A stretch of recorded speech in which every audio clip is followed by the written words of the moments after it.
పవిత్రమైనది, కొన్నిసార్లు ప్రాణాన్ని కాపాడగలుగుతుంది, కానీ పిల్లలకి హాని చేస్తుంది. ఇది చాలా toxic. Hi, this is doctor Anuroopa Popuri, paediatric intensivist. రీసెంట్గా నా దగ్గరికి ఒక 2 years చైల్డ్ని తీసుకొచ్చారు.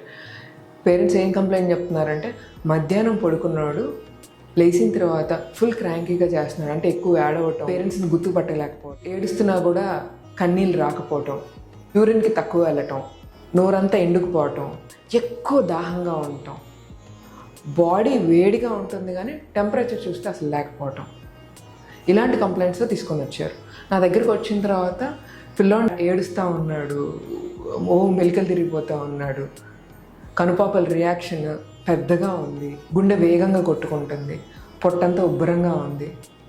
ఈ చాలా నాన్ స్పెసిఫిక్ సిమ్టమ్స్.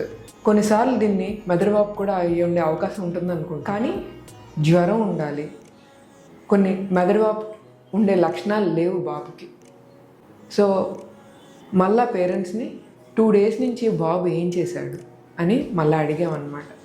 పిల్లోడు ఒక రోజంతా బాగున్నాడు, మాతోనే ఆడుకుంటా ఉన్నాడు. పిల్లోడికి ఏమన్నా కరిసిందా అంటే ఏమీ కరవలేదండి. ఎక్కడెక్కడ ఆడుకున్నాడు అంటే, మా ఇంటి ముందల బంతిపూల చెట్టు, ఉమ్మెత్తి పూల చెట్టు, మందారం చెట్టు, ఇంకా కొన్ని కూరగాయ మొక్కలు ఉన్నాయి అని చెప్పారు. వాటితోనే ఆడుకుంటాడు, పిల్లోడు బయటకు ఎక్కడికి వెళ్ళరు అని చెప్పాను. మళ్ళా ఈ డౌట్ వచ్చి ఈ సిమ్టమ్స్ అన్నీ కూడా వాటిలో ఫిట్ అవుతూ ఉన్నాయి.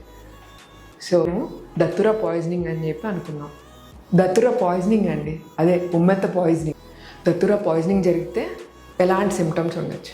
కనుపాపల రియాక్షన్ పెద్దగా అవ్వటం, గుండె వేగంగా కొట్టుకోవటం, ఒళ్ళంతా వేడిగా ఉండటం, ఎక్కువ దప్పికేయటం, నోరంతా ఎండుకుపోవటం, హాలూసినేషన్స్ ఉండటం, కన్ఫ్యూజన్ ఉంటుంది.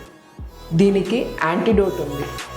ఇంటి దగ్గర హోమ్ రెమెడీస్ ఏమీ ట్రై చేయొద్దు. Don't let the prayer flower become a poison. Keep your child safe.